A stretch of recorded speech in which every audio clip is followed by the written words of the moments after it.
2023 at George Street. This morning, we're going to be covering numerous issues. As you know, it's been a busy couple of months for Barbados. Um, Many things have been happening on different levels, and we have a panel of very eager and learned sportspersons to enlighten you today.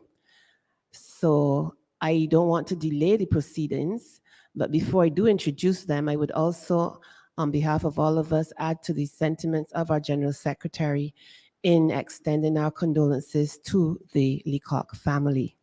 That family, as you know, would have been integral in the entertainment industry in this country. And not only are we mourning the loss of Carolyn, but we also are mourning the loss of Janice, who was a long-standing member of Single Barbados, one of their frontline women for very many years.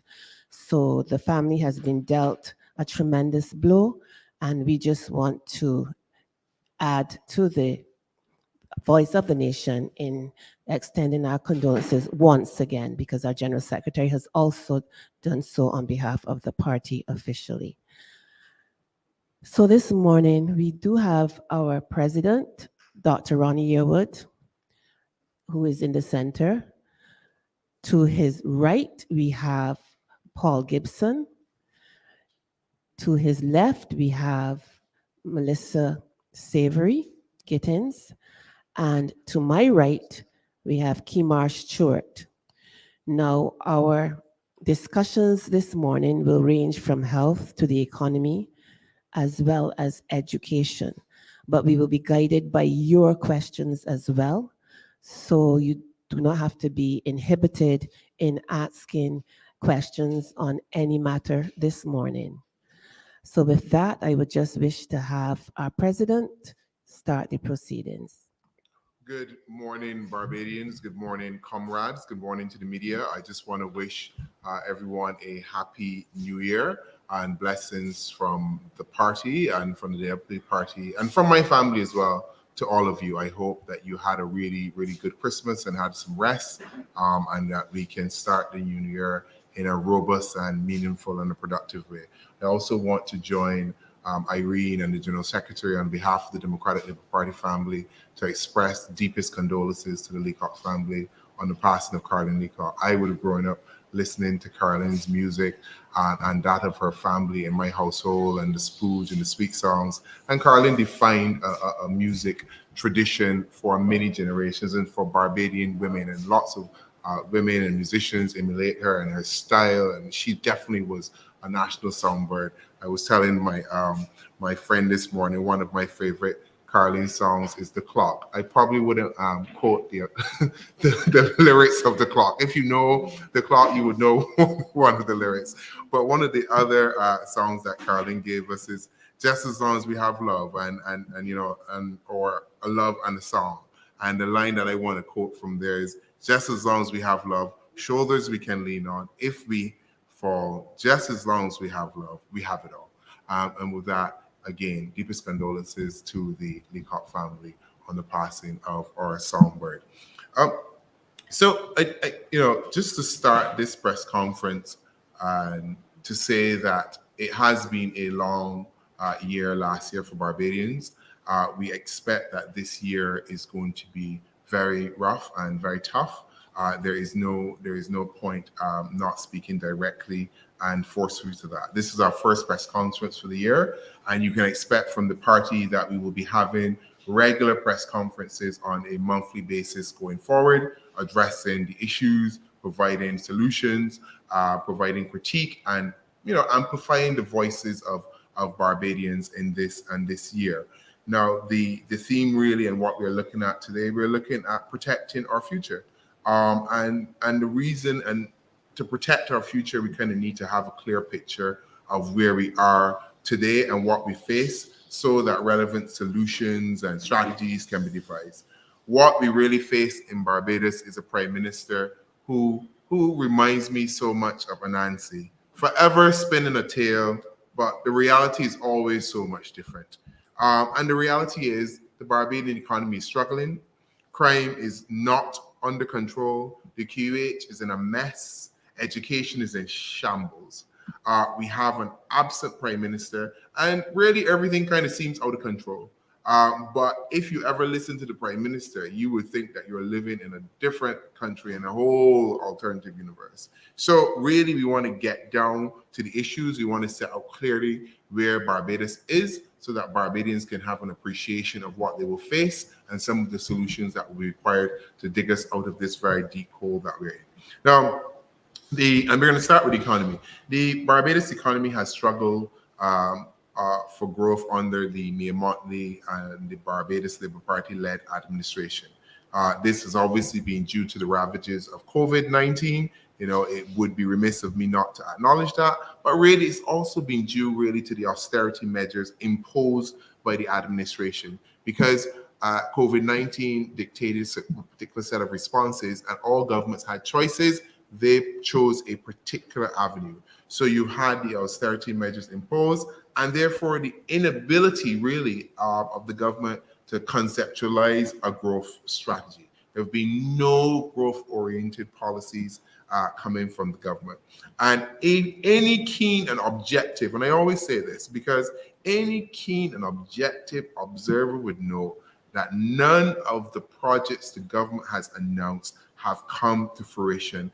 And all the projects that the government are writing on are projects of the former Democratic Labour Party administration. And in fact, they've not even been able to complete them. So Sam Lars Castle is still not completed. You know, we kept a moving and a revolving day, and we still have to ask the question, when is the Hyatt going to start? So really, there has been nothing, if you're objective, that this government can point to as a project, a capital works project, a project to stimulate construction, to stimulate the economy, that they can point to that has been done. So really, all you have really is a borrowing spree, political projects, PR, and lots of borrowing. The World Bank is predicting that the Barbados economy will grow by 4.8% or so in this year. And the idea is that it will slow sharply from the 10% that was predicted in 2022.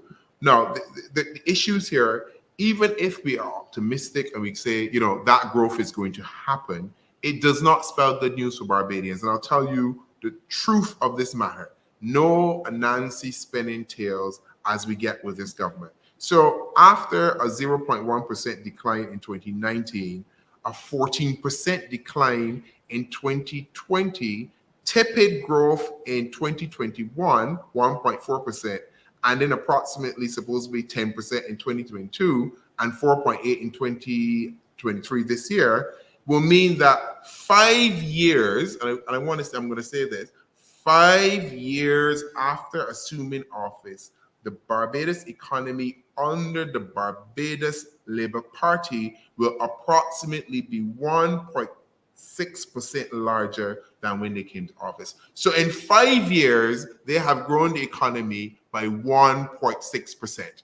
5 years, that's it. So that's basically negligible growth. Nothing has happened.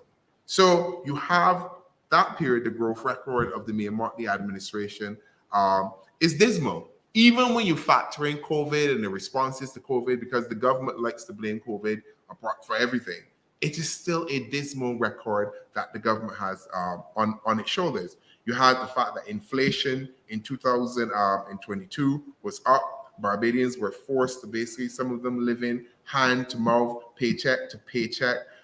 Official inflation is up by 7.8%. What does this really mean for us in dollars and cents? The reality is we are now the 15th highest. We are in the top 20 of the highest gas prices in the world. You know, we pay more for gas than Switzerland, Italy, France. And think about this, Barbados is the only Caribbean country in that top 20. No other Caribbean country. So you're telling me that every other Caribbean country, they also went through COVID, they also had economic issues, but none of them have ended up in the top 20, and Barbados has. Therefore, that is telling us this is a result of government behavior and government responses. It is nothing just to simply do with COVID. Because when you look at our neighbors in Grenada, they're paying 90 cents US per liter for gas. St. Lucia, about $1.43 US. Bahamas, $1.50. Barbados, we are paying an average of $2 US per liter for gasoline. And this is what the global petrol prices.com reputable aggregator of these statistics are telling us. So Barbados is a very expensive destination. You know, like the juice has gone up from like $15 to $19. Pringles, you know, if you eat that kind of thing, $7 to about $9, $10. The other day, so one time we had a lettuces for $22. She put it back in the supermarket. These are just the realities that people are facing. Oil last year was $12. Then we talking about $50. A packet, a box of chicken wings, and everybody like the chicken wings, including me, $45 a case, and we're not talking about $175. So when you see vendors on the side of the road putting up their prices in the small businesses that we frequent on Friday nights, you have to understand, you have to sympathize. They're not doing it because they're trying to jiggle our eyes. The reality is a lot of these entrepreneurs, just as the households, are suffering. And you know, you have a situation where the government is spending something, and I want to get this right, $4 million a year on ministerial salaries. So you have a bunch of people who are out of touch with what the average Barbadian, in fact, not even average, what Barbadians are experiencing. And that $4 million is almost double, not almost, it is double what the previous administration spent on ministers, but we're not even getting half the results. If we got half the results, we'd be in a position we're not even getting half the results. The previous administration, when they borrowed, you could point to buildings, you could point to Batman and Golla, you could point to Bestos and Santos. There are things that were done. We can't even see where the money is going. So you're borrowing.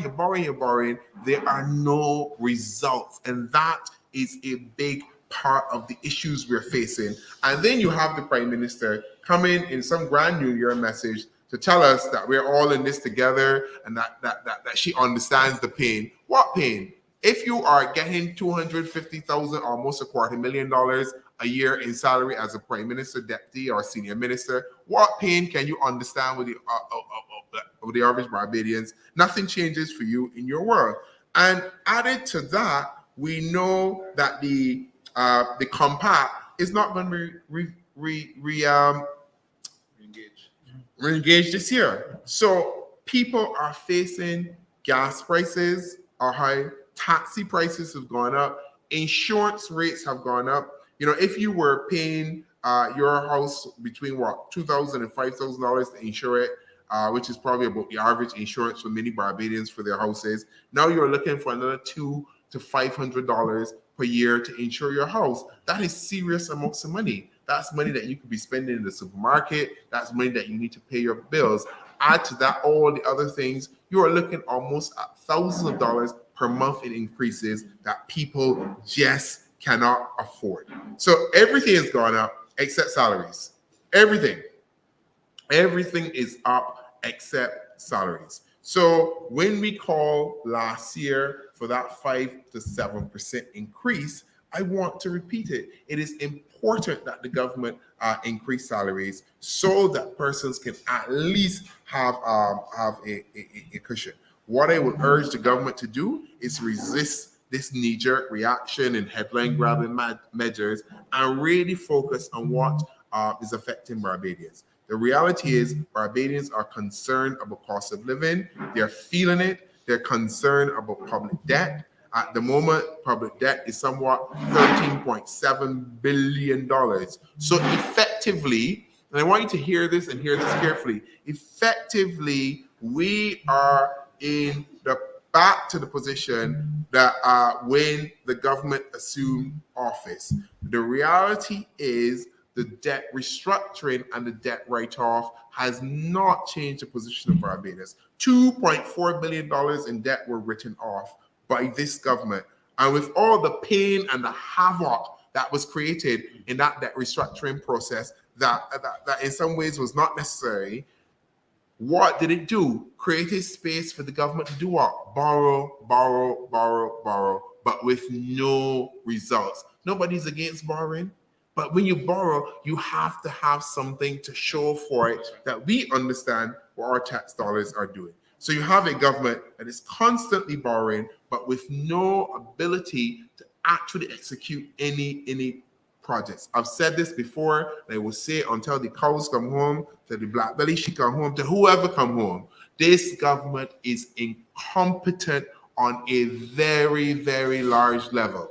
There is very good ability to tell a story, and nobody can tell a story like me and Motley. Let me tell you, nobody. But there is no competence at the core of this government, starting from the Prime Minister. And one of the things I want to wrap up here with, and I'm gonna throw this out. Our biggest money earner at the moment is compromised because we do not understand the data. And I'm asking, is it true that we are about 250,000 tourists less between where we were in 2019 to where we were at the end of 2022, because we have not been given official tourism statistics since October last year? And a lot of people don't realize that there have been no release of official tourism statistics on arrivals or spend. We have no clue right now where the industry is at the moment. But the reality is, we want to know if it is true that we are about 250,000 tourists down. And if we are, that means that we're down spend, that means that we're down on intakes, that means restaurants are affected, that means everybody is affected. But the reality is, we can see our neighbors in Grenada, and we don't want to talk about the reasons for that, but we can see our neighbors in Grenada winning every single tourist award. We can see our neighbors in St. Lucia and Antigua and Jamaica with their tourist arrivals and spend up in some ways by 4 to 5%, and we are nowhere near it. So it cannot just be COVID. There has to be some kind of competence ability. How are they doing it and we are not? And it's not even just one of them, so you can see it's like an accident or is this some luck thing. St. Lucia, Grenada, Antigua, Jamaica, everybody's tourism is up. Barbados, the question is, are we 250,000 down? Less tourists. And the other thing to add to this is our international business sector. The mission critical of the Barbados Labour Party in 28, and they like to remind us of mission critical, so I can remind you of mission critical. They told us they're going to eliminate blacklisting. Since then, we've probably been blacklisted 4 or 5 times because there's so many you can't even keep track. 4 or 5 times we've been blacklisted.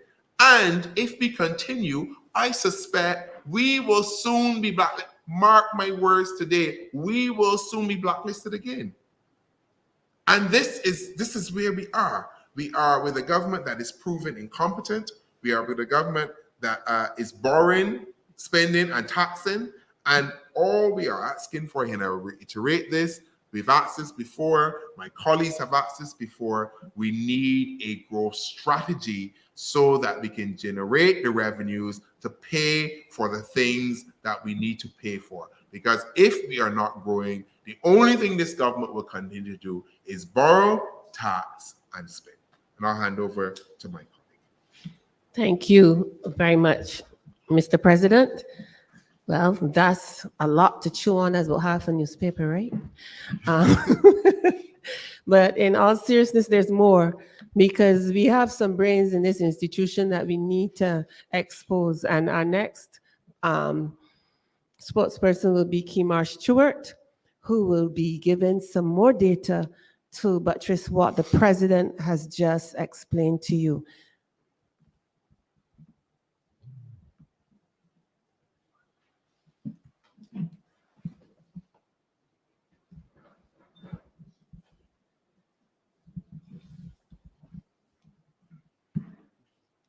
Good morning to all present. Good morning to all Barbadians. First, I'd like to thank you for being here. I'd like to follow on from the president of the party, Dr. Onyewood, and saying that this morning we're here to speak to you really in a very serious manner about issues in the daily living of Barbadians. As rightfully said, things are really out of control.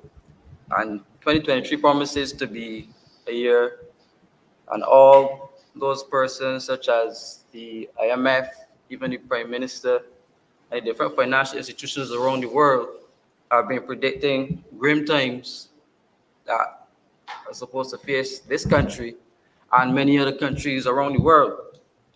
So we require long-lasting economic policies that could cushion the impact that Barbadians can survive for the long haul. We focused a lot on jobs and job creation and job growth. High unemployment in Barbados continues to plague the government, and this administration can categorically state that they had a 0% job growth since 2018 in any sector. As the president said, capital works projects such as the Hayat continue to struggle. The senior minister for infrastructure, William Duguay, said that the issue was merely a financing issue. But since the government continues to borrow so much foreign debt, they could use some of that foreign debt, if necessary, to start the Hayat. This is too long now. The Prime Minister also promised the country that the Hayat was going to start since 2019, 2020. This is 2023. And we need some serious jobs and job growth happening in Barbados right now.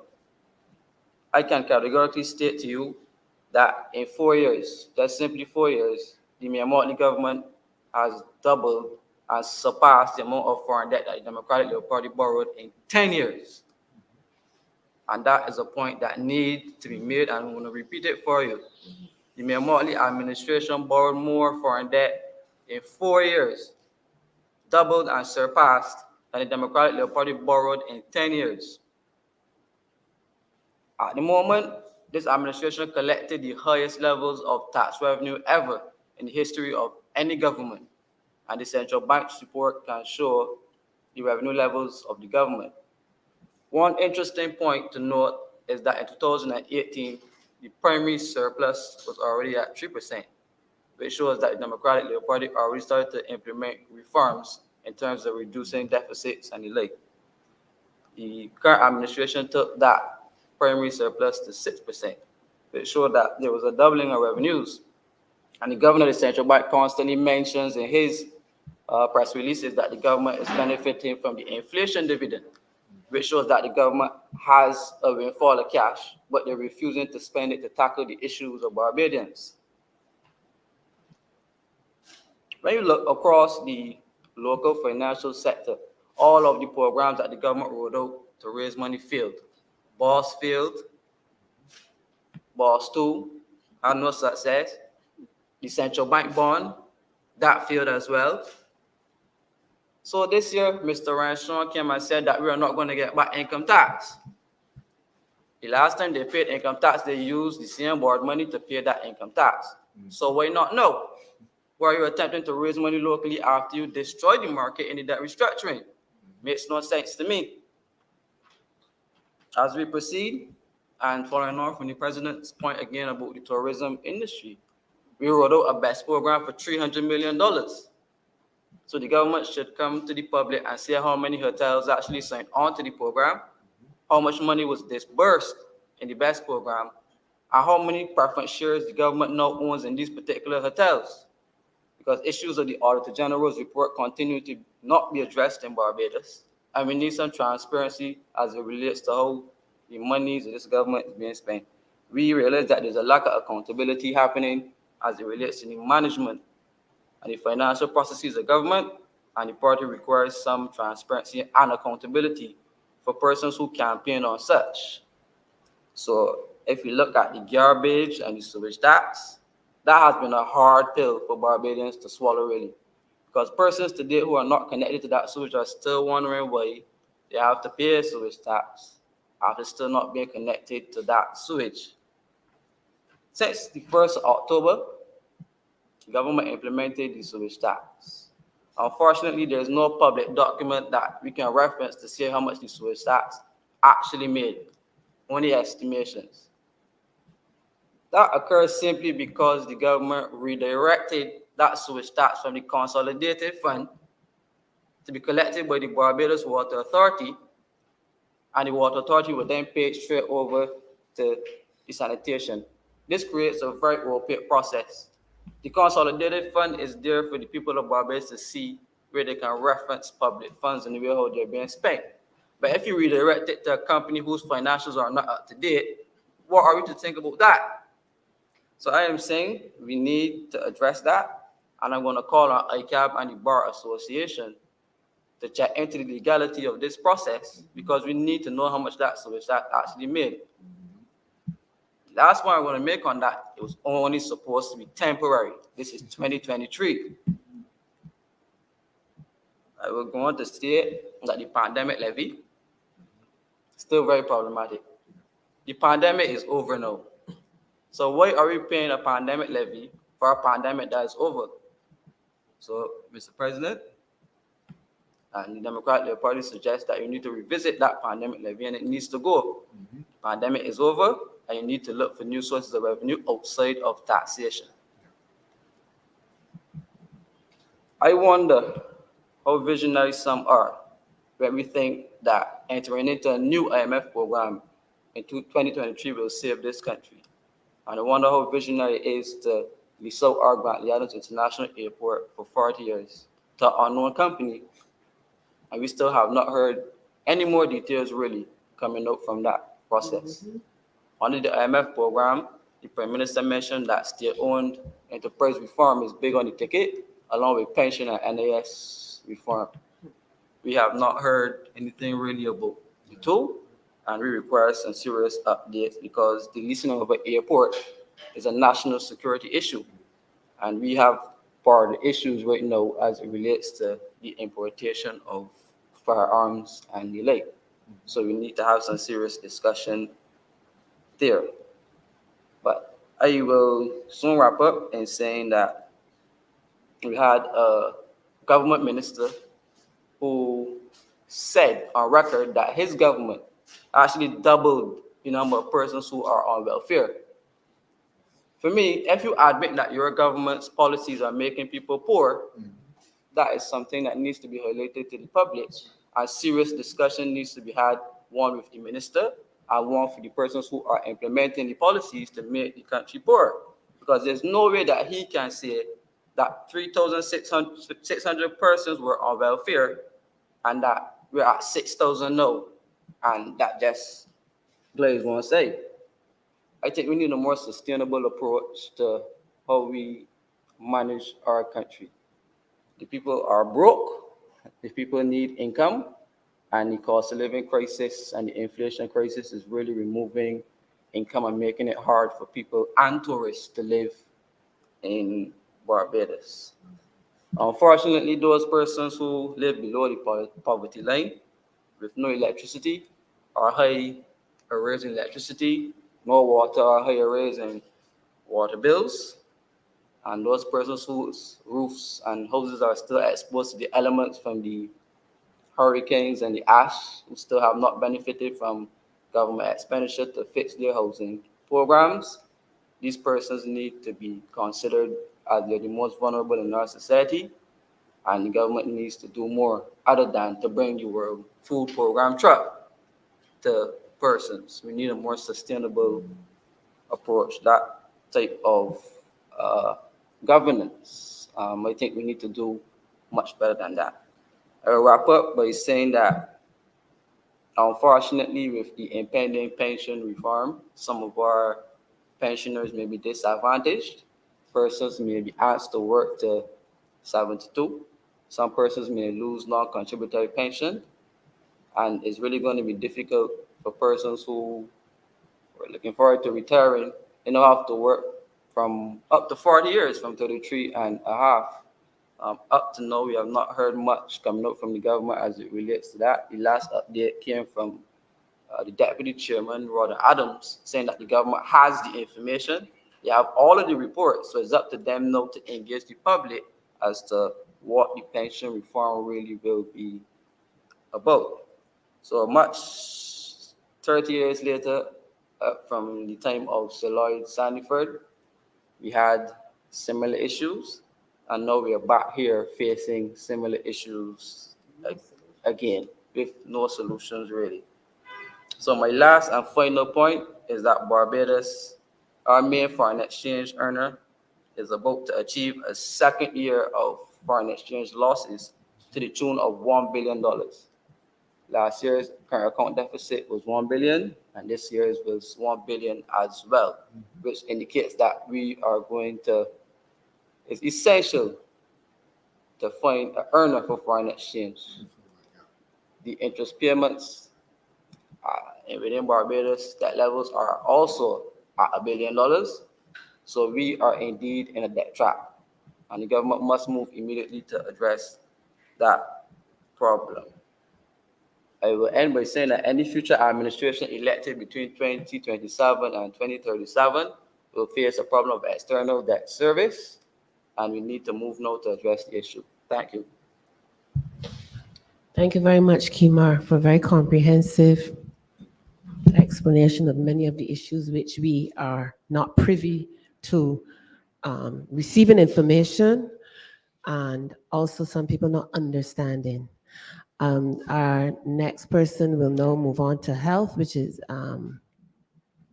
Mr. Gibson, because as we know, a healthy nation is a wealthy nation, and there are challenges there as well. So, Paul? Thank you, Madam Chair. Again, I extend condolences to the Leacock family. I know them well, particularly brothers, and we certainly feel your loss. Barbados is waking up out of a very bad dream. There was the hope that things would get better under a Barbados Labour Party government. But I think that the reality is beginning to resonate and hit home to many Barbadians now that things are in a much worse position now that they are in government. The Democratic Labour Party, dear loving people, always focused on people. That has always been the ethos of this party. We have always looked at taking care of the education of Barbadians and the health. And I'm here to speak on health, particularly this morning. I want to bring attention to the Queen Elizabeth Hospital and the hacking and the malware situation that occurred at that institution. That occurred at the end of the year. And since the hacking or malware situation, because we really have not been informed as the people of Barbados as to what really happened, we have not been updated. We do not know how much of our personal information or medical records, whether if you have AIDS, herpes, whatever, it's probably out there somewhere. And no one is saying what has actually happened. It is a very sad position to be in, where our medical records, or X-ray records, or lab results have all been compromised in some way or fashion by a hacker. Now, there needs to be some accountability to the people of Barbados as to what transpired in that hack. It is time to tell us at the beginning of 2023, January the 13th, what is happening with that hack. Sufficient time has passed. We have given enough time. The Democratic Labour Party, of course, has been very empathetic because we believe it is evil to hack a hospital because you risk the compromise of the citizenry of Barbados. You compromise the care of children and our family members that are dear to our hearts. So we are totally against any hacking or anyone that would think we will never celebrate anything like that. It's nothing to celebrate. It's a very evil act. But what we do want as a party, know that we've had enough time. We did not come down hard on the government because we know that it is wrong what was done. But there is a need to be responsible and to give account to the people of Barbados as to what transpired in that hack. We also look at that in the light of the Trident ID card, because we are now being told that our driver's license, we are being told that our personal data and other fingerprints and so on could possibly go on, and a PIN number could go onto this Trident card. And if we are having a situation where our personal medical records are being hacked, I'd be very reticent to even have my Trident card not being properly protected going forward. It is a concern that many Barbadians have. We're getting calls as a party about it. People are up in arms and they're saying, look, If you cannot protect our medical records, we don't know how well you could protect our other personal data. So this is something that the government needs to put attention to and get serious about. This is not a joke. And not only that, there needs to be a mechanism where, and people always ask us, so what is the Democratic Liberal Party going to do? By the way, we're not in government now, but we always give the solutions. And unfortunately, the government has an issue with implementation deficit, because every significant solution that we as a party have given to the government, they have attempted to do it and have done it poorly or not done it at all. They don't know how to do it. And it's very unfortunate. And so, because the whole issue of hacking is an ongoing process, there needs to be a team that is always ahead of those hackers, ahead of those malware specialists, and are always up front in terms of getting ahead of the management of the personal data. I move now to a very sensitive area that is near to and dear to many Barbadian hearts, and is that of the Accident and Emergency Department. We have a situation in Barbados where it is now taking 49 hours, between 48 and 49 hours in our Accident and Emergency Department to be seen. 48 to 49 hours to be seen. Now, there's something called an accident and there's something called emergency. And it is no longer an accident or an emergency when 24 hours have passed. And this is something that we have to be very mindful of. There needs to be more resources.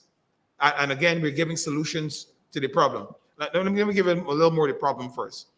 You have a lot of 85-year-olds and 75-year-olds sitting in a waiting room, sometimes falling and collapsing on the ground in the A&E department, waiting to be seen by a doctor. And there's a reason why it is happening. There is a reason why it's happening. Now, the government spent a lot of millions of dollars creating a new mouth or entrance to the Queen Elizabeth Hospital. They closed the old A&E department and opened the new one. The old A&E department was supposed to be fixed and renovated to expand the services in the department. So now what has happened is that we're operating on the new section of the A&E department and the old one is closed. In other words, we've gone back to the original position that we were in before. As a matter of fact, I almost believe that the A&E department has gotten smaller because they say they can't find enough money to open the second section, right? That they have closed down. Now, ladies and gentlemen, the government is finding money to build a Golden Square. They're finding money to build a Heroes Park, but they mean they can't even find money to build or repair the second part of the A&E department. It is heartbreaking that the government can find money to fly and to stay in luxurious hotels in Egypt, in South Africa, and speak at Nelson Mandela Foundation and carry a large 24 people to these functions and spend millions of dollars or large swaths of money and can't find enough money to fix something as fundamental as a hospital. This speaks then to the loss of life, the loss of health by many Barbadians, and probably complicating and giving higher secondary healthcare costs to our government, which they don't have. They don't have the money to spend, but they're creating a situation where people are getting sicker and the government is spending more money to take care of persons. This is an issue, especially in light of the fact that, as Comrade Kimar Stewart just mentioned, there is still, this is January 13th, 2023, and we're still collecting a pandemic levy. We're still collecting that levy. We're still collecting a health levy. And still, our health is going down the drain. It's getting worse and worse and worse. Sometimes you have as many as over 60 to 80 persons sitting in an A&E department waiting 48 hours to be seen. It is not good at all. And I want us to add that the issue of our elderly is becoming a major concern, particularly in that environment. A lot of persons are now, things are so hard and so rough in the country that persons are choosing to leave their mothers at the Queen Elizabeth Hospital because they think that that's the only thing they can do to help their parents, because they can't afford a light bill, they can't afford food, the water bill has gone up, the pension is going up, the cost of living is going up, food is ridiculously high. And one of the things that people must be mindful of, when you've been given your pension and all of the surrounding costs and taxes and everything and VAT and everything keeps going up and up and up and up, our hard-working hewers of wood and carriers of water that would have built this country, that would have given the best years of their life to building this Barbados, are now left to the fringes because no one is thinking about the elderly. The fact that they're not thinking of whether those people can eat, whether they can afford water, are they able to clean themselves? Because when you can't pay a water bill, your water gets cut off. And this is what is happening, and this is the experience of a lot of Barbadians happening at this time. And so we, the Democratic Labour Party, we are bringing attention to this. It wasn't like this when we were in government. People were working, people were employed, people were able to pay their bills, houses were built. And the reality is that the quality of life was very, very different. We had a much lower unemployment rate. The unemployment rate right now is through the roof. So we have to make sure that we get this thing right. And we're calling on the government to get their act together or get out. I want to end by asking for a clearer role to be identified for our polyclinics. If the polyclinics are dealt with in an adequate way and are funded and staffed, they would be able to decompress the challenges that we're seeing at the accident and emergency department. That decompression is necessary because that you're not supposed to be going to everything at a hospital, which is a tertiary healthcare institution. That's why you have a secondary healthcare system called a polyclinic. And the aim is to decompress the intensity and the weight of health at the QEH. Now, I want to end by saying this, and this is the most critical part. Well, it's part of the whole. When you have a hospital that's only seeing people in 48 hours, when you have a hospital that is understaffed with less that requires 250 nurses, they're understaffed by 250 nurses. When you have doctors that are working double shifts and double hours to push and to see patients, you have a situation of compression. You have a stressful situation. And I have personally heard it said by many doctors, and I want to thank the doctors, the nurses, the pharmacists, and the medical personnel and the cleaners of the hospital and so on, because they are very important too. They are keeping this thing afloat while the government puts no resources behind it. Mm-hmm. These people are keeping the bandages on and keeping things going. Enough is enough. We need to take that pressure off of the staff. I've heard a doctor say that when they go into the private sector and work, it is 1,000 times easier. And they were being generous. They said 1,000 times. They're going to say 1,000,000 times easier to work in the private sector than to work in the hospital. And you can imagine the nurses and the staff members under that type of pressure. So the Democratic Labour Party is calling for the government to revisit this, to relook at the staffing of the hospital, to relook at the retooling of the hospital, and to look at getting the polyclinic sectors up and running efficiently again for Barbadians. Thank you. Thank you, Paul. Melissa? Melissa will be focusing directly on education. Thank you so much. Thank you so much, Madam Chair. It's a pleasure to be here this morning, as usual. And I can just dive right in because there are a number of critical issues that continue to plague our education system and continue to hurt our children. And one of the first things that I've been getting calls all this week asking me about was the grooming policy, the new grooming policy that came out the night before school started. And I was like, school tomorrow? Because I was a bit confused as to when school was started, because it shows the complete incompetence of the minister. Did the chief education officer have to tap her and remind her tomorrow school starting? So let's get this thing out. Why would we wait the night before school starts to send out something like that when parents had already prepped their children? Parents would have already taken their sons to the barber and gotten their hair cut. Even if they had braids over the holiday or had their hair plait over the holiday, the girls would have already plait their hair the night before and try to make themselves neat and tidy, because these are the words that are coming out all the time. Once it's neat and tidy, but again, neat and tidy is something that is subjective. What's neat and tidy for me might not be neat and tidy for you. So we need to be more clear about what these rules really are. So I agree that a new policy is needed and necessary given the diversity of our society, but being vague is somewhat confusing, especially for the administrators and the teachers, over what is acceptable and what is not. Also, it is understood that, as usual, our teachers were left in the dark to only find out, like everybody else, about these new grooming policies in some of our schools. Once again, the ministry continues to show a lack of respect for teachers, a lack of respect for parents, and a lack of respect in general. They need to continue to empower. We need to empower our parents, empower our teachers to do what they need to do.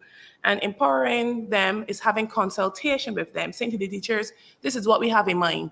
So can this work? How will this affect you? How will this affect school? How will this affect our students? And is it that they don't want to empower, or they just don't know how to empower? And let's not forget the travesty of the IDB survey. Was this just smoke and mirrors to hide up? You know what? Let's give them something else to focus on. Let's focus on the new policy. If we have something else to focus on, then they don't have time to remember the critical issues that are currently plaguing our system. Or again, is this another hot and sweaty approach? Because as we know, this government is known for hot and sweaty. So let's get this done quickly and not hear, again, the issues that continue to plague our children. And one of the other issues that we have out there that are affecting our schools is principals. We have so many acting principals and deputy principals currently in our system. Why is that happening? Is this instability that we have right now, is this because of the lack of confidence that the Ministry of Education is showing in our teachers? Why is this happening? The ministry needs to show some kind of confidence in the leadership. The tone is set from the top. If they can't set that tone, then how is it being filtered down to the schools? That tone needs to be set at top. More than 50% of our principals and deputy principals are currently acting. And the same thing applies in our primary schools. Then in some cases, we are playing musical chairs. So the music starts, it stops, if you catch a seat, sit down in one, because this is what's happening. Why are we playing musical chairs with our educational system? Today you get up and you hear you're going to a different school. You know, we need to stop this. We need to have something, a framework. How are the principals being chosen? School leaders should be properly chosen and empowered and allowed to do the job in which they were placed in to do, instead of the current micromanaging that is happening within our schools. Now, since that we are on that topic of schools and principals, it should be noted that our taxpayer dollars continue to be spent twice. It's being mismanaged, yeah, but we know that already. It's being mismanaged, but it's being spent twice within the school system. How is that? We are paying principals and teachers to be principals and teachers, but they don't have any jobs. So they're currently working from home, doing nothing, and then we're paying teachers and principals to work within the schools. Teachers are currently on suspension. We have principals on suspension, and they're being paid their full salaries. To do what? Give them their day. Give them the day, be it in court, be it in meetings. Give them their day and then determine what is going to happen with these persons. It doesn't make sense keeping them out there in the wilderness. Some teachers are out there 2, 3, 4, 5 years on suspension. For what? When are they going to get their hearing? These things need to be addressed and dealt with. They've been outstanding for too long.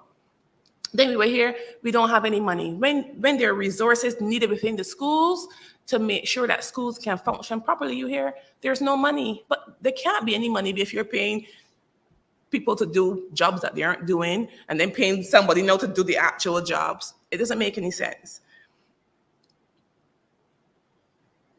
The law is clear that if a teacher is suspected of doing wrong, then there's a set amount of time within which that charge should be laid. So again, these teachers on suspension, the time is passing. If you have not laid any charges against these teachers or principals, get them back to work. Make a decision, hard or soft, and get them back to work. Now, our next issue we have as we continue to have our issues within the schools, the environmental issues and the school plans. A number of schools in our country needs repairs, maintenance. This is 5 years and not one new school has been built in Barbados. We have the LTG situation. It should be at ease to make a decision, what are we going to do with that school? Is it just going to stay there? We're going to keep shuttling children each day to different satellite points? Who's paying for this shuttle? Because it can't be the parents. So somebody who's paying to pick up these children each day and take them to 3 different locations. These things need to be addressed. But it seems like a bit of deja vu to me, because didn't this happen before with the same Blue Link situation? Who was the government back then? Let's ask those questions. Where is the report from the same LTG? There's none. Where is it? If there's one, please produce it. Let us know what is happening so that an informed decision can be made what to do with these schools. We keep hearing too about the 11 plus. I was reading the papers and I saw the 11 plus meetings have started back since January 5th. And then I went back and said, but in the DLP manifesto, the promise that the 11 plus would be abolished.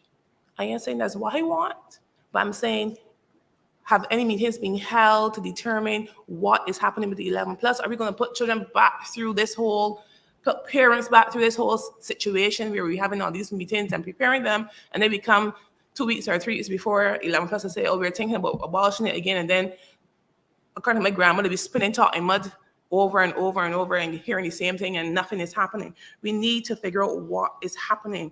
We also have an education reform committee that is out there. And again, spinning top in mud, you're just hearing about this committee. Is it, again, smoke and mirrors? Is there an actual committee that is out there doing something? Or again, we're just paying people. We don't have any money, but we're borrowing all the time. But we're paying people to do what? To just sit on committees? I need to sit on a committee where I can be paid. Minister, please do your job. Make some decisions. Stand up and make some decisions, hard or soft, and stand by the decisions that you made. And the issue of violence, again, we just put out a new grooming policy. Where is the policy on violence? Did we have any meeting with teachers over the holidays to say, this is how we're going to address these issues? So the violence continues, all the issues continues, and nothing. And for me, I'm solution oriented. So I try to decide, okay, what solutions are best. And in looking at this, I'm thinking we need to have a list of how many principals, and they should already have these lists though. So what I'm thinking about is things that should already be in place. A list of how many principals and in primary schools and secondary schools are acting and who are qualified to do the job. And we also need to look at the qualification order, because a lot of teachers and principals, a lot of teachers out there may be qualified to do the job in years of experience and knowledge, but because they don't have that paper, that may be able to stop them from getting the job. So we need to look at that qualification order again. And we need to stop shuffling the teachers from school to school, because that keeps the system unstable. We need to stabilize the system by having one person there, and if that person is not good enough, move them. But have one person there who can control the school and who can make things happen within the schools. So that's it on my behalf. Again, we asking the Minister of Education, please do your job. Come out, let us know what's happening with the school plants, how you plan to repair the plants and make sure that they're safe for our children, how you plan to engage with the parents and with teachers and with all stakeholders within the schools to make sure that we have a proper functioning system and to make sure that these teachers who are out there acting, that they're appointed. No appointments or interviews have been done since 2015. These are issues that need to be addressed and need to be handled. So thanks again. We look forward to hearing more from the ministry as to how they're going to address all these issues. Back over to you, Madam Chair. All right, thanks very much, Melissa. Are there any questions? I'm going straight through. Can you use the microphone, please?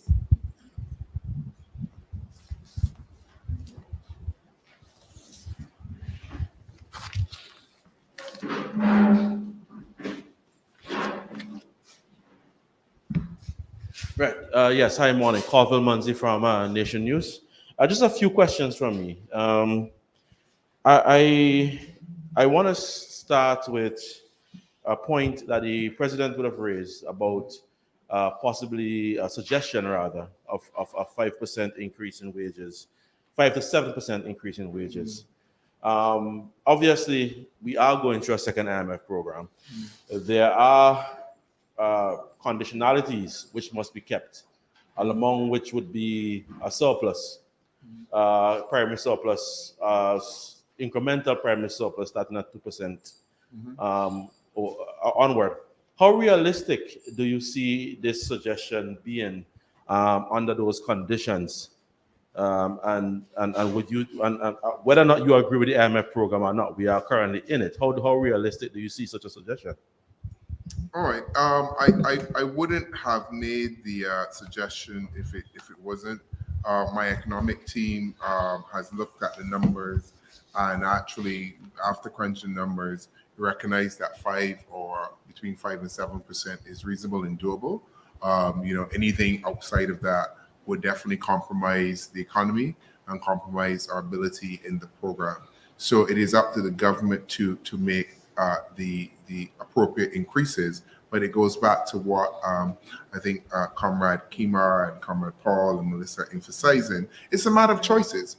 All governments have choices, and you decide what your priorities are. Right now, the government of Barbados is telling Barbadian workers and telling Barbadians, you are not our priority. Giving you additional money so you can get through your life and live in a kind of decent standard of living to take care of your family and live your life in dignity. They are telling Barbadians that is not the priority for the government of Barbados. The priorities are elsewhere, whether it is fancy monuments, whether it's flying hither, dither, and thither, whatever it is. But the reality is, and I think Colvin, you know this, I think everyone knows this, governments have choices.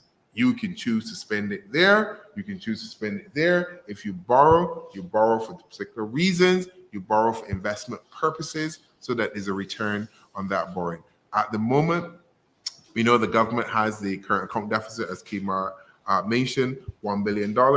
We know that the government actually is estimated will spend, therefore, basically more money than it will collect. How do we close that? How do we then adjust to the inflations that people are going through? And the reality is, all of these things are choices. I called for this pay increase last year, and we've had zero response from the government.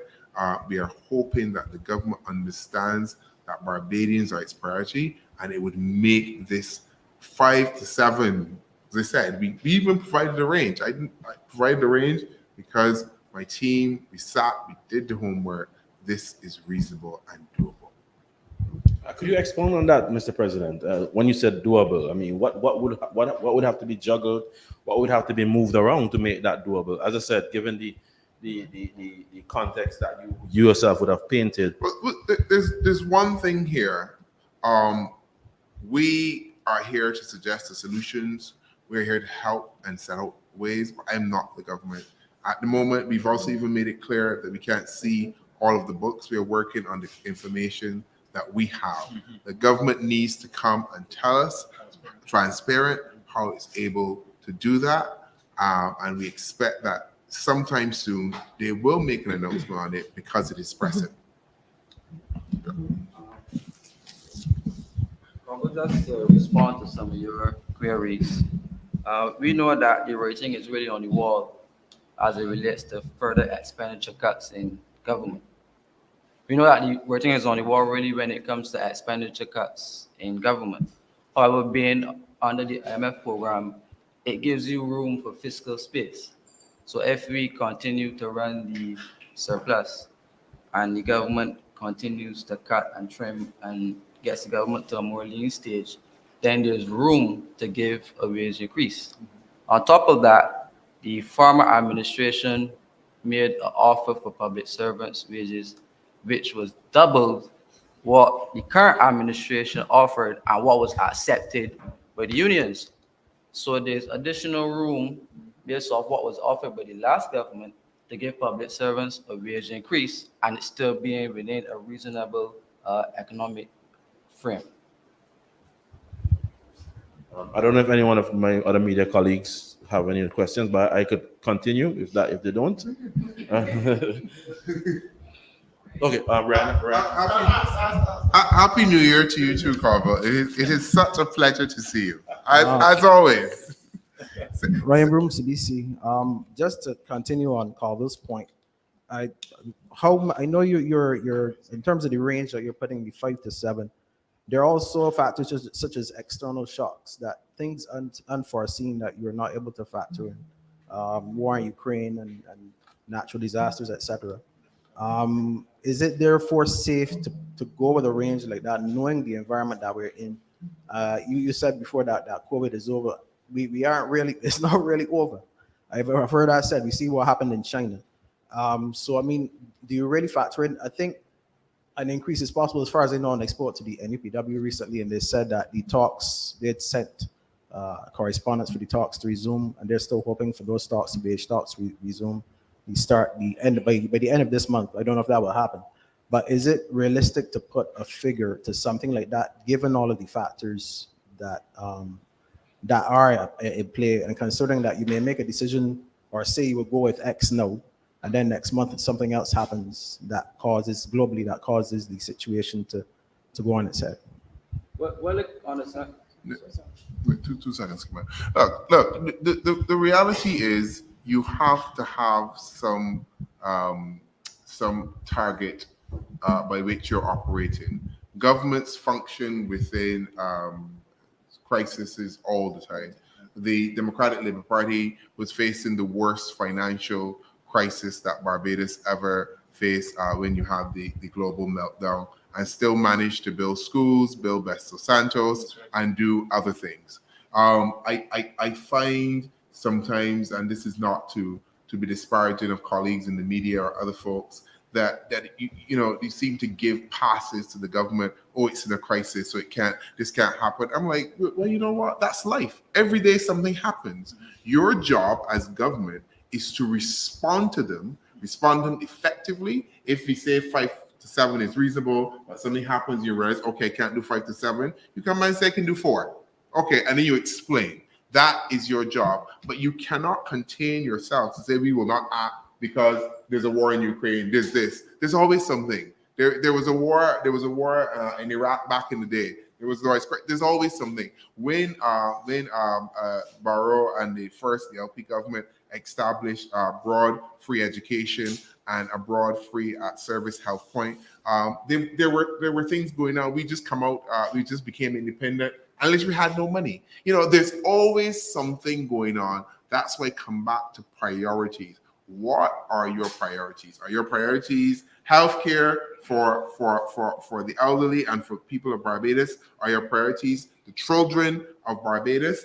Are your priorities trying to grow the economy of Barbados? And when you set out the parameters of those, then you can act within them. You can literally easily go, well, actually, there's this going on, there's that going on. I can't do that, I can't do that, I can't do that. And we have to start giving the government passes.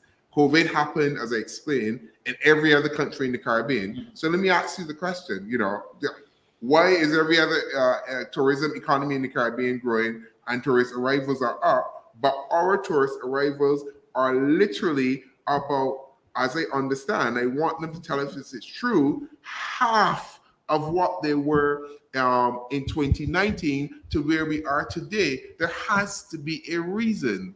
And you just can't blame COVID, the war in Iraq. How is Grenada doing well? Why is Grenada, and I'm gonna use Grenada, why is Grenada doing well?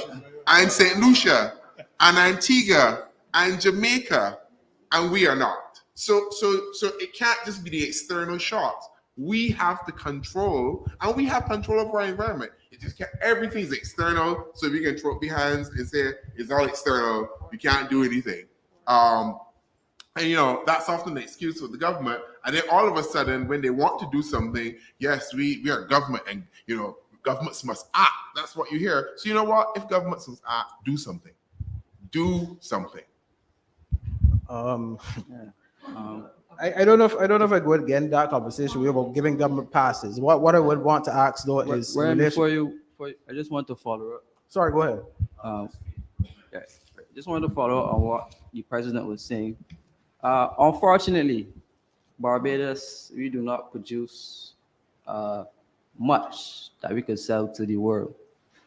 So therefore, if you don't look at increments like public service, increases in terms of the wages, our people are our only resource. So we have there's something called the Boomal effect. And our former Prime Minister Onalfa spoke about it, where people are your biggest resource. And the public service is indeed a large employer of people in Barbados. And the public service drives serious economic activity in the country. However, they have been going through an internal devaluation of their income due to government cutting a lot of the social benefits under the IMF program. So if you find a way to increase the income to public servants, it can drive economic activity. So I see it as possible. Okay.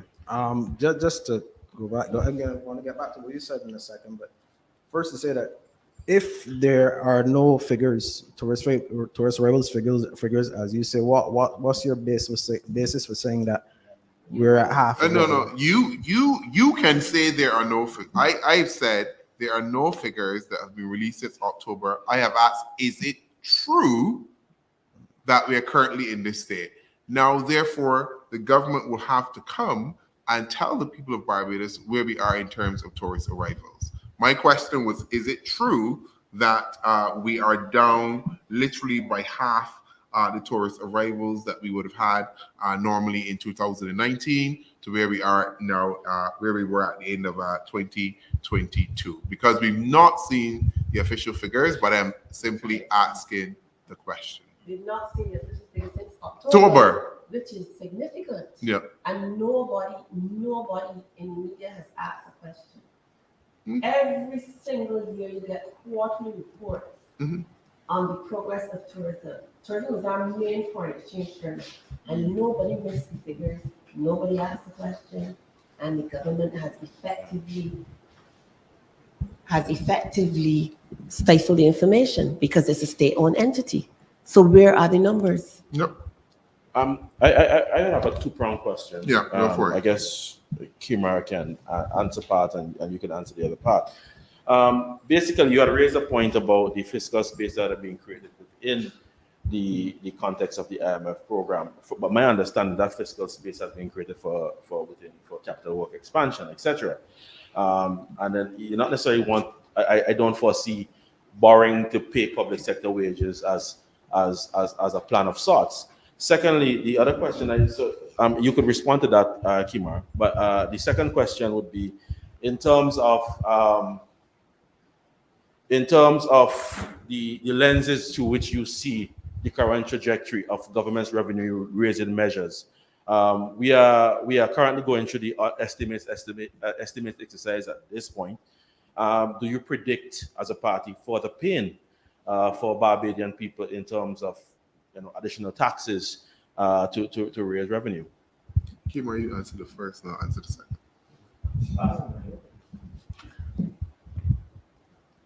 Right. However, I don't think we are suggesting to borrow to pay public sector wages. Exactly. What we're saying is we need ways to earn that revenue outside of taxation. Right? So we're not suggesting that we're going to borrow or print money for public service increases. Unfortunately, Colville, the capital expenditures in the IMF program have not been increasing significantly. We were promised like $2 billion in a stimulus package during COVID. But when you check the amounts that were allocated to capital expenditures, they were measly. They didn't go over $500 million at any point in time. So if you're seeking to bring capital works projects to the economy, you could borrow for capital works projects. Right? This is what we suggested, that if you're serious about the Hayat, you could finance the Hayat through some borrowing of the US money that we borrowed internationally. But just to reiterate, we are not suggesting to, by borrowing or printing, to increase the wages, but more earning the revenue, which would keep the government within its primary surplus and give it scope not to incur additional debt in terms of future advances or projects. What I will do, Carvel, I will share a small table with you and the media, setting out the estimates, revised estimates, where in terms of the foreign project financing and the list of the loans, of which the IDB 200 million was part of it. Because what I think a lot of folks didn't pick up is that these loans that we're now seeing making headlines were in the estimates. And if we hadn't received those loans, basically Barbados could not be functioning. Though that if we didn't get that IDB loan, that World Bank loan, those IMF loans, we would be in so much trouble, right? We wouldn't even know where to look. So what was missed is that the government really built the estimates on borrowing. There was no earning or projection of how we're going to get tourism back on its feet. There was no how we're going to get the marijuana industry that they talk about all the time off of the ground. Literally, when you really dig into the estimates, you have factored in borrowing as your main driver. I'll share the table with you so you get a sense of the numbers I'm talking about. And on top of that, we are still down by about $1 billion. They're still spending over $1 billion that we're not accounting for, and we need to definitely account for that. But the point I think that Kimar was making is a very good one, and one that we don't realize. Public sector can be a driver of productivity, and we recognize that when the public sector is not working, the country also is not working. There are key elements that the government drives, whether it is in registration processes, whatever, that are essential to the lifeline of the Barbados economy. They're essential to the business sector, and we have to get the productivity up. We have to get persons being able to live better lives through combating inflation. All of these things kind of have to happen simultaneously. Right now, what we're getting from the government is a lot of spinning of tails. And as we said today, we are just trying to lay out this picture as clear as possible for Barbadians so they understand what we face. And from that, then we can start looking at a way forward from all of this. But I think the second question I asked still wasn't quite answered. Based on your analysis, are you foreseeing for the revenue raising measures this year, taxes, etc.? What are you foreseeing? I am not in the business of fortune telling. I am not in the business of telling stories. I like the Prime Minister. I am not in the business of spinning tails. What I will say is that we will wait to see what the government's estimates are. And what I'm going to put forward, and you kind of beat me to it, I am proposing that we will have, right before and during the estimates, we're going to propose an economic forum where we will discuss and divulge the estimates. I want to now issue a call to all interested Barbadians, all stakeholders, to participate in that forum once the estimates process gets going, so that we can have that robust discussion about the estimates that truly has been missing for a number of years, because obviously there's not that robust debate that you get inside of Parliament. So we're going to have to find a way to create that debate and that discussion out of Parliament. Final question from me. Based on the gist of what I'm gathering from this press conference this morning is that 1 year after the Mia Motley administration would have been elected in 2022, you would have pretty much given them a failing grade in their performance thus far. However, if we look internally at this point, I'm talking within the scope of the Democratic Labour Party, the person that is doing the grading, you must also be speaking from a position of strength. Now, you pretty much would have promised a wiping of the slate and a rebuilding of the party. Could you give us an update at this point as to how that is going? What type of candidacy have come forward to strengthen the position of basically the second party? Okay, well, that's a very good question. And I would say, Carver, I was giving them a failing grade on some things, but this party is a fair party, and it doesn't mean that there are not some projects and some things that the government may have gotten right along the process. I remember, I think it was you that asked me this question, what I thought, or it was somebody else that asked me what I thought they've done well and what they've been doing well. And I would say that, the government has been doing well and being climate change advocates. And that is something that we have to acknowledge. So perhaps on that, we can give them a B+ or A-. On the other things, we can we can continue with the F. Now, in terms of where we are as a party in the rebuild of this project, and to continue not only the legacy, but to reinvigorate the legacy as a party of social justice and a party that is trying to be the sphere of fairness, and to look at issues of income distribution and to create that society where we can all share in the spoils of Barbados, not a family and friends government, but one that is for all Barbadians. Where are we on that project? We are working tremendously hard. This has been about 6 months since my presidency. I am proud to say that we have managed to stabilize the top end of the party with our general secretary and the secretariat functioning excellently. I offer them publicly my praise and my endorsement, and I thank them for their service to this party.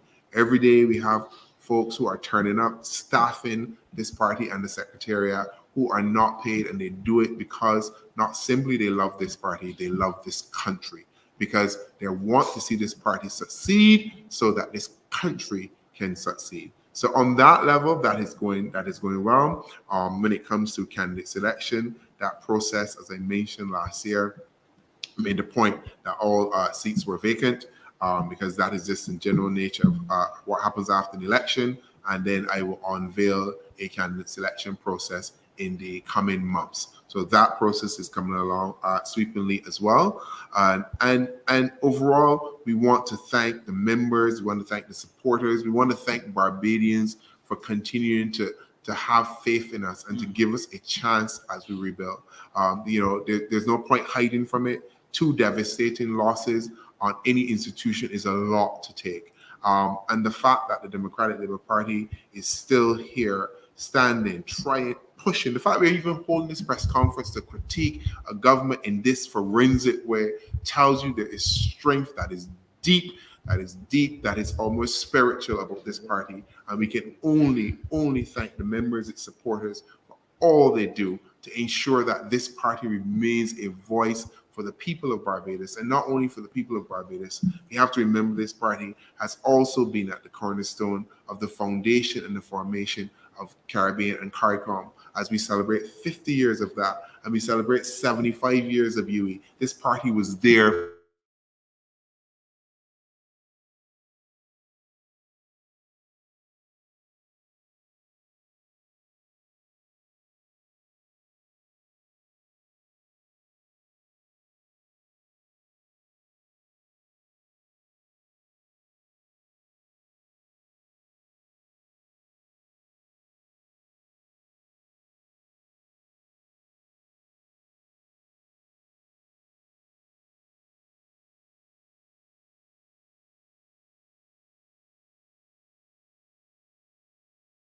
as a minister in crime prevention.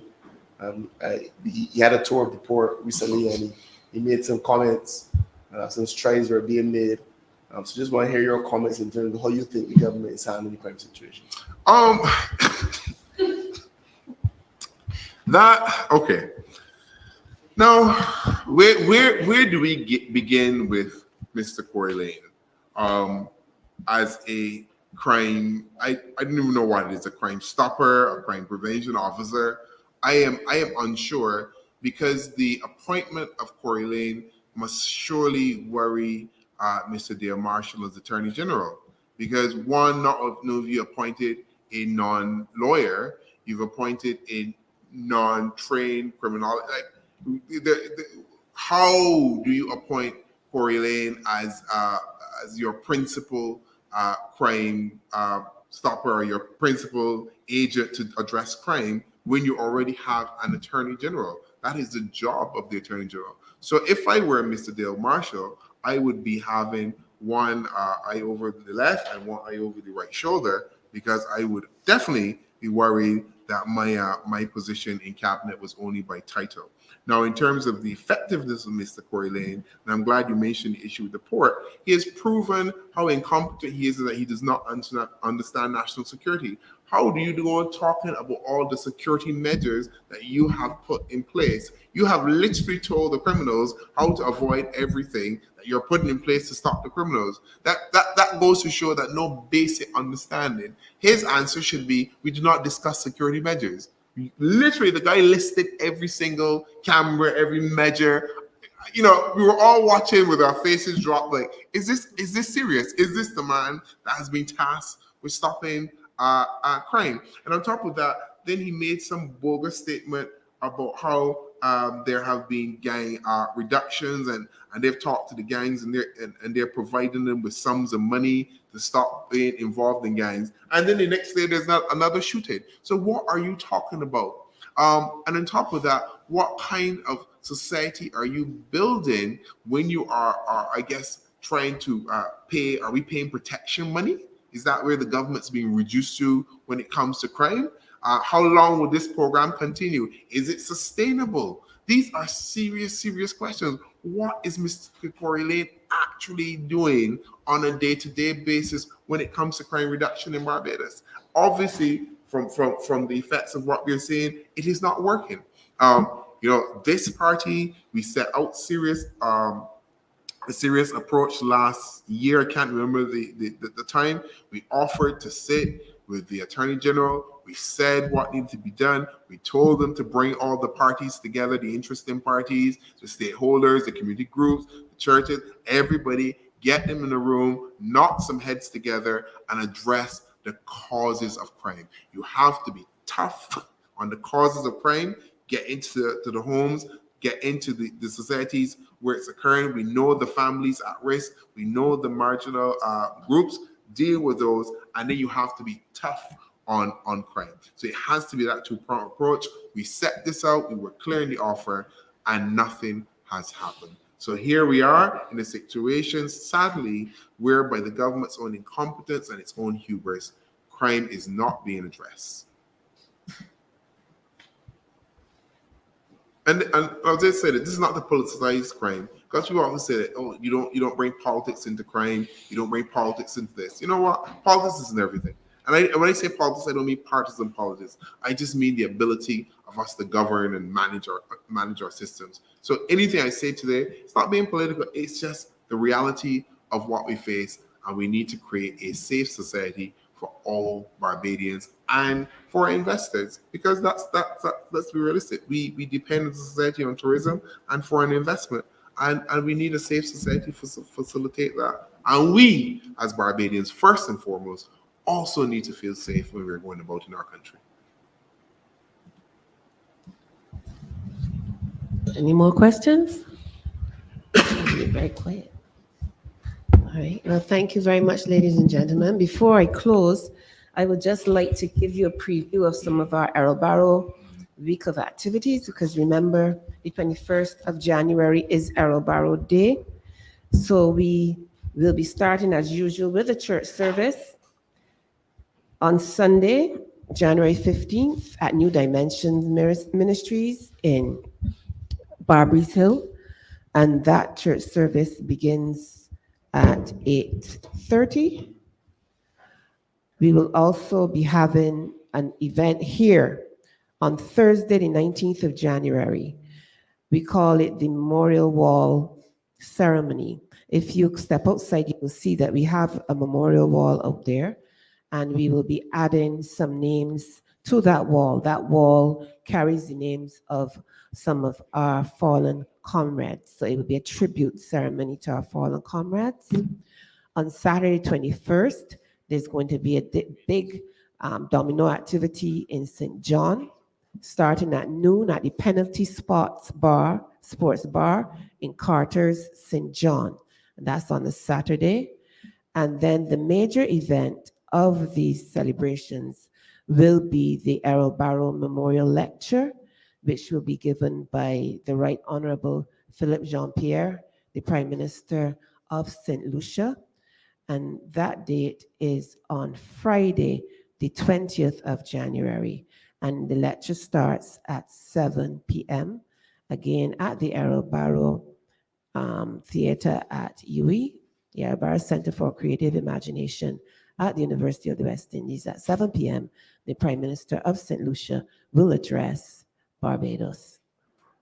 And with that, I thank you again for coming out to this first press conference. You will be, as the President said, be invited to many more, and we hope to see all of you at the other ones that we will be having. So travel safely and have a wonderful day.